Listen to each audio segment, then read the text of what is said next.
ওখানে বোর্ড থাকবে, কত টাকার কত গাড়ি, কোন গাড়ি 1 ঘন্টায় বা 2 ঘন্টায় কত নেবে, সব লেখা থাকবে।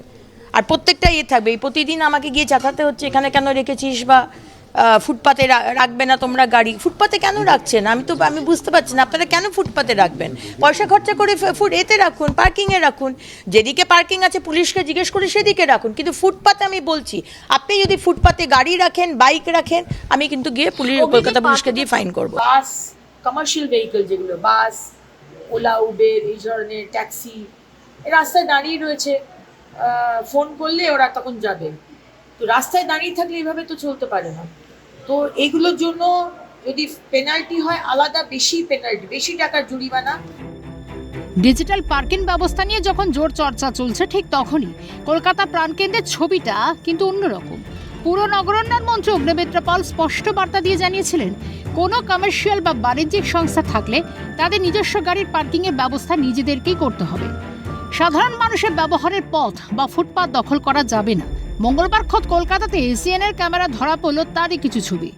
পার্কিং ব্যবস্থাকে যখন ঢেলে সাজানোর পরিকল্পনা নিচ্ছে রাজ্য সরকার এবং ডিজিটাল পার্কিংয়ের কথা বলা হচ্ছে, তখন কিন্তু দেখা যাচ্ছে যে বেআইনিভাবে ফুটপাত দখল করে এভাবে পার্কিং করা হচ্ছে। আমরা দেখতে পাচ্ছি যে একটি সংস্থা রয়েছে, সেই সংস্থার সামনে কিন্তু এইভাবে সারিবদ্ধ করে কিন্তু পার্কিং করা হচ্ছে। অর্থাৎ বেআইনি পার্কিং এর যে রমরমা শহর জুড়ে, তার কিন্তু অন্যতম উদাহরণ এই ধরনেরই ফুটপাত দখল করে কিন্তু চলছে পার্কিং। এবং সেই নিয়ে কড়া হুঁশিয়ারি দিয়েছেন রাজ্যের পুর নগরোন্নয়ন মন্ত্রী অগ্নিমিত্র পাল। পুলিশের তরফ থেকে বারবার বারণ করা সত্ত্বেও মানা হচ্ছে না কোনো নিয়ম। ফুটপাত জুড়ে 2 চাকা রাজত্ব, ফলে চরম ভোগান্তি শিকার প্রতিদিনের সাধারণ পথচারীরা। বাধ্য হয়ে ব্যস্ত বিপজ্জনক মূল রাস্তা দিয়ে ঝুঁকি নিয়ে হাঁটতে হচ্ছে পথ চলতি মানুষকে, আর তার থেকে প্রতিনিয়ত ঘটছে ছোট বড় দুর্ঘটনা। এই কারণেই তো মুক্ত ফুটপাতের জন্য সুর চড়াচ্ছেন পুরমন্ত্রী। হ্যাঁ, একটু অসুবিধে হয়, কারণ এক সময় এমন করে রাখে যে এদিক দিয়ে গাড়ি আসছে, আমি পাস করে যেতে পারছি না, মানে অনেকক্ষণ অপেক্ষা করে আবার গাড়িটা যাওয়ার পরে যেতে হয়, খুব অসুবিধে হয়। হ্যাঁ, আর নেমে আসতে হয়, মানে আমাদের তো রিক্স আছে, গাড়ি আসছে যাচ্ছে, আমাদের মেন রাস্তা দিয়ে যেতে হচ্ছে। ফুটপাতে তো বাইক রাখা তো একদমই উচিত নয়, কেননা রাস্তা দিয়ে হাঁটলে বাইক নিয়ে যখন যাচ্ছে, 4 চাকা নিয়ে যখন যাচ্ছে, তখন ওরা আমাদের গালাগালি দিচ্ছে, মানে যাচ্ছে তাই করে ওরা গালাগালি দেয়। এরকম আমার সঙ্গে বহু ঘটনা ঘটে। তখন বলে ফুটপাত দিয়ে হাঁটুন। এবার ফুটপাত দিয়ে হাঁটতে গেলে দুনিয়ার বাইক লাগানো আছে, কোথা দিয়ে হাঁটবো? তো খুব সমস্যা, একদমই হাঁটতে পারা যায় না ফুটপাতে, একদমই হাঁটতে পারা যায় না। ও আমি যেখানে কাজ করতাম ওখানে আমি পার্কিংটাই দেখতাম।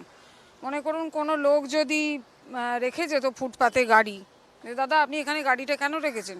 শেক্সপিয়ার থানা থেকে বারণ ছিল যে ফুটপাতে যেন গাড়ি না রাখে, এটা একটু লক্ষ্য রাখবেন। এই 5 মিনিট 10 মিনিট, ও বাবা, সে 5 মিনিট 10 মিনিট বলে 2 ঘন্টা হাওয়া। ডিজিটাল পার্কিং ব্যবস্থার পূর্ণাঙ্গ রূপায়ণ, প্রশাসনিক তৎপরতা যদি সঠিকভাবে বাস্তবায়িত হয়, তবে খুব শীঘ্রই ফুটপাত দখলের এই ছবিটা বদলাবে। প্রশাসনের জোরালো পদক্ষেপ এবং সাধারণ মানুষের সচেতনতাই পারে তিলোত্তমা কলকাতাকে আরও নিরাপদ, সুন্দর ও স্বাচ্ছন্দ্যময় করে তুলতে। নতুন এই উদ্যোগের হাত ধরে শহরে পথ চলা আবারও মসৃণ হয়ে উঠবে। এখন শুধু সেই দিনেরই অপেক্ষা। ক্যামেরায় সুদীপ্ত দত্তের সঙ্গে খালিদ জামালের রিপোর্ট, ক্যালকাটা নিউজ।